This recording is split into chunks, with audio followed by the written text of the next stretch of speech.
And so we take an issue, something that you would like to experience differently in your life, and we talk about it for a little bit.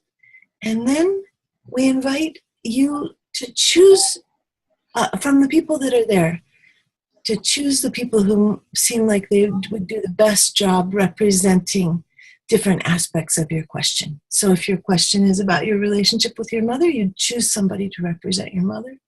If your relationship question is about an inner dialogue or a longing to be able to turn towards yourself with warmth, then you choose somebody to be the part that doesn't turn towards you with warmth and the part that longs for warmth.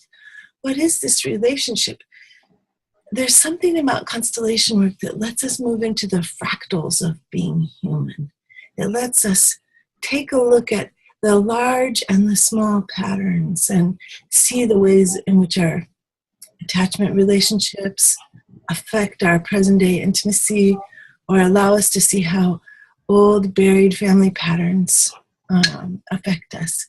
So it's a modality that permits deep exploration and a kind of accessing of group wisdom. Well, when you ask somebody to put a representative for themselves up in a constellation, and then you say, please tell me, how do you feel about yourself? What's that? Is there warmth? That's always my question, because in larger constellation work, we're often thinking about the flow of love from generation to generation.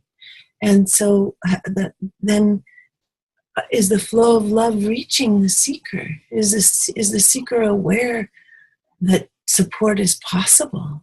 Is the seeker really, I think often it's a question of willingness, because the hidden loyalties that we work with so often in constellations prevent people from turning towards themselves with warmth, almost like they would be saying,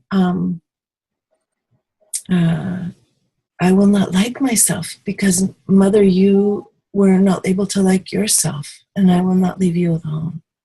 These kinds of things are the blocks. So signs of the blocks are harshness with the self, bewilderment when we ask the seeker how do they feel about themselves, if they've got a representative in the field. Neutrality actually is also a sign of a block. Well, I don't even know that person. So these are some different kinds of things that we run into. Oh, the range of things that prevents people from being able to turn toward themselves ranges from very clear classical constellation entanglements with grandparents, or with I was working with one woman whose grandfather was deported, and then he died early in the 20th century, and her block to her self-warmth was that she was so committed to him and so deeply loyal to him and so angry about his needless death that she had no extra energy to be able to turn toward herself. So that was a very classical piece of constellation work.